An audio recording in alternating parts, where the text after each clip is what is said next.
100 بار سورۃ اخلاص پڑھ کے دعا مانگیں بالکل قبول ہوگی۔ سورۃ اخلاص جو ہے اس میں اسم اعظم ہے، قل هو اللہ احد۔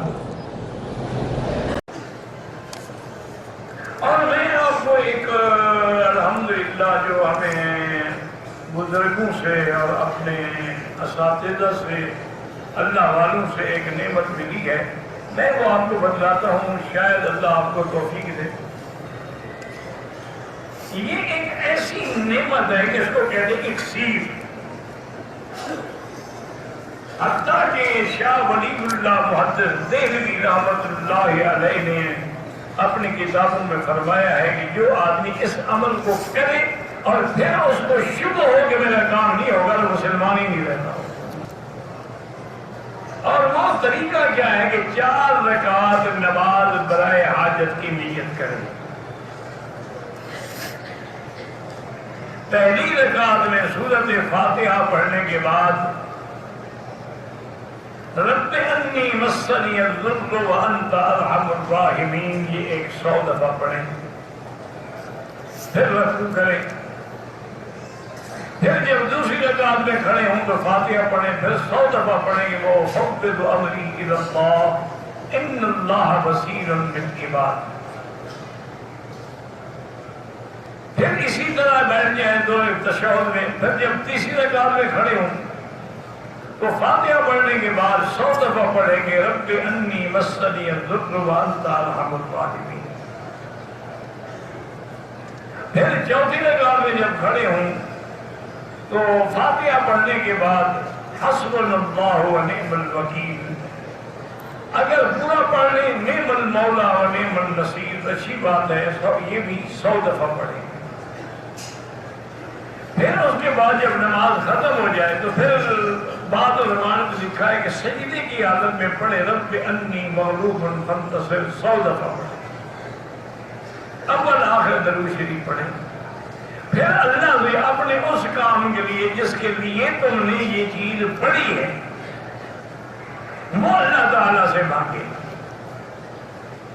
تو انشاءاللہ ایک رات میں زیادہ سے زیادہ 3 راتوں میں اس کا بڑے سے بڑا مشکل پہاڑ کیوں نہ ہو ٹل جائے۔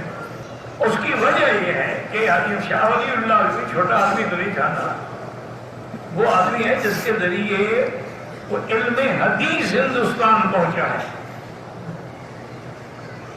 وہ کہتے ہیں کہ دیکھو قرآن میں ہے کہ جب آدمی حضرت ایوب نے دعا مانگی رب انی مسنی الضر وانت ارحم الراحمین، تو اللہ فرماتے ہیں فاستجبنا لہ، ہم نے اس کی دعا سن لی۔ اسی طریقے سے حسبنا اللہ ونعم الوکیل جب صحابہ نے پڑھا تھا جنگ احد میں فانقلبوا بنعمۃ من اللہ وفضل، ان کی دعا بھی منظور ہو گئی۔ اسی لیے وہ فرماتے ہیں کہ جب اللہ کے آگے حضرت نوح نے دعا مانگی تھی رب انی مغلوب فانتصر، اللہ نے دعا قبول کی اور پورے اس کافر جو تھے وہ ہلاک ہو گئے۔ اسی طرح جب آدمی کہتا ہے کہ فَأُفَوِّضُ أَمْرِي إِلَى اللَّهِ، میں نے ہر چیز اللہ کے سپرد کر دی ہے، تو اللہ اس کی دعائیں، تو کہتے ہیں قرآن میں یہ آیات ایسی ہیں کہ جن کے بعد منظوری کا حکم بھی ساتھ موجود ہے، تو اس لیے اس کے پڑھنے سے انشاءاللہ بڑے سے بڑی مشکل کیوں نہ ہو، مصیبت کیوں نہ ہو، قید ہو، مشکلات ہوں، سب حل ہو جاتی ہیں۔ شرط یہی ہے کہ کوشش یہ کریں گے تہجد کے وقت پڑھیں، ورنہ عشاء کے بعد ساری رات میں کسی وقت بھی پڑھ سکتے ہیں۔ رب لا تذرنی فردا وانت خیر الوارثین۔ باقی یا متین اللہ کا نام ہے، بیوی کے ناف پہ دم کرنا کر سکتے ہیں، کوئی بات نہیں، اللہ کا نام پڑھ کے دم کر دو، کوئی بات نہیں۔ ایک اور بزرگوں نے ایک عمل لکھا ہے، کتابوں میں موجود ہے۔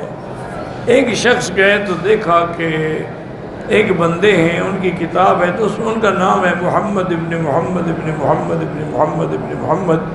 وہ حیران ہو گئے کہ سب کا نام محمد۔ انہوں نے پوچھا بھی کیا وجہ ہے، تمہارے باپ کا نام بھی دادا پر دادا اس سے آگے سب محمد۔ انہوں نے کہا کہ ہمارے بزرگوں نے ایک منت مانی تھی کہ اگر اللہ ہمیں بیٹا دے گا تو اس کا نام محمد رکھیں گے۔ تو اب جو ہی بیٹا ہوتا ہے اس کا نام محمد رکھ دیں۔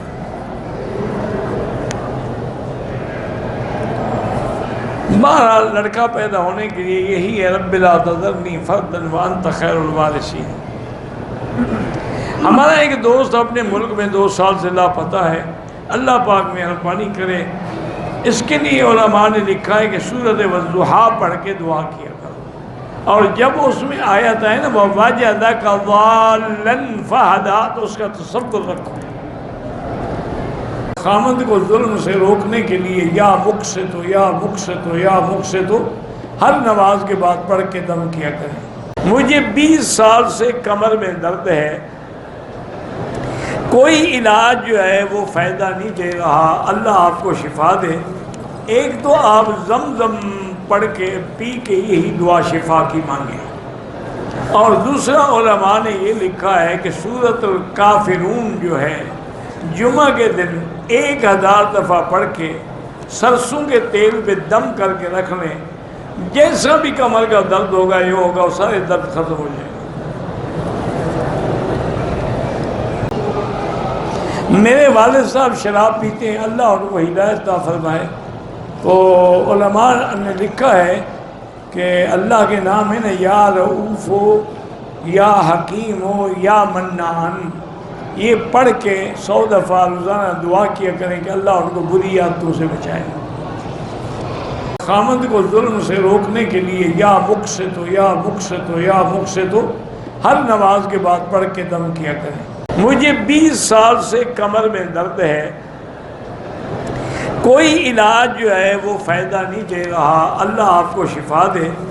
ایک تو آپ زمزم پڑھ کے پی کے یہی دعا شفا کی مانگیں، اور دوسرا علماء نے یہ لکھا ہے کہ سورۃ الکافرون جو ہے جمعہ کے دن 1000 دفعہ پڑھ کے سرسوں کے تیل پہ دم کر کے رکھ لیں، جیسا بھی کمر کا درد ہوگا یہ ہوگا وہ سارے درد ختم ہو جائیں گے۔ رشوت کے پیسوں سے حج اور عمرہ ہو جاتا ہے، مردود ہوتا ہے، حج ہو نہیں جاتا، حج مردود ہوتا ہے۔ صحیح حدیث ہے کہ اگر تیرا لباس حرام کا ہے، پیسہ حرام کا ہے، لا لبیک ولا سعدیک وحجک مردود علیک، نہ تیری لبیک ہے اور نہ تیرا حج ہے، تیرا حج تیرے منہ پہ ہم مارتے ہیں۔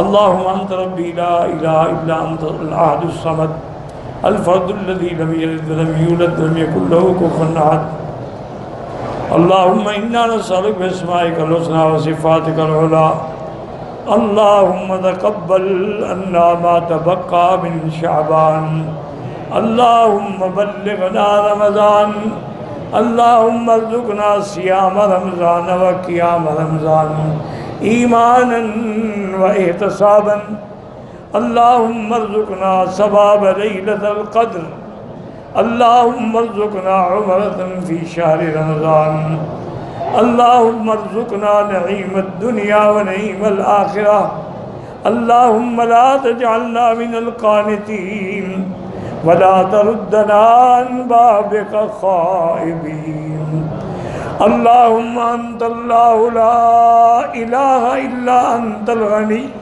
ونحن الفقراء، اللہم انزل علینا الغیث ولا تجعلنا من القانتین، اللہم انزل علینا الغیث ولا تجعلنا من القانتین، اللہم اسقی عبادک و بلادک و بہائمک وانشر رحمتک، اللہم سقیا رحمت لا سقیا عذاب، یا ارحم الراحمین یا اکرم الاکرمین، اللہم انصر الاسلام والمسلمین، اللہم احفظ سائر بلاد المسلمین، هذا البلد الامین فاجعلها آمنا مطمئنا سخاء رخاء الى یوم الدین۔ یا اللہ بیماروں کو شفا عطا فرما، یا اللہ ہماری ظاہری باطنی روحانی جسمانی بیماریاں دور فرما، یا اللہ ہمیں رمضان کا قیام و سیام نصیب فرما، یا ارحم الراحمین یا اکرم الاکرمین، بے حیاؤں کو حیا عطا فرما، بے اولادوں کو اولاد صالح عطا فرما، یا اللہ جن کے گھروں میں بچیاں ہیں ان کو خیر کے رشتے عطا فرما، بے روزگاروں کو روزگار عطا فرما، قرض داروں کے قرض عطا فرما۔ یا اللہ ہمیں مانگنا بھی نہیں آتا، بغیر مانگے عطا فرما۔ یا اللہ پوری دنیا میں جہاں مساجد ہیں، مدارس ہیں، مراکز ہیں، دین کے ادارے ہیں، ان سب کی حفاظت فرما۔ یا اللہ دین کے اداروں کی، مدارس کی حفاظت فرما۔ یا اللہ پاکستان کی حفاظت فرما، یہود، ہنود اور قادیانیوں کی سازشوں سے محفوظ فرما۔ یا اللہ مسلمان کشمیر میں ہیں، فلسطین میں ہیں، حلب میں ہیں، شام میں ہیں، عرب میں ہیں، عجم میں ہیں، ہند میں ہیں، افغان میں ہیں، ان کی جان، مال، آبرو، عزت کی حفاظت فرما۔ ربنا آتنا فی الدنیا حسنۃ وفی الآخرۃ حسنۃ وقنا عذاب النار، وصلی اللہ تعالی علی خیر خلقہ سیدنا محمد وعلی آلہ وصحبہ اجمعین۔ اللہم صلی علی سیدنا محمد وبارک وسلم۔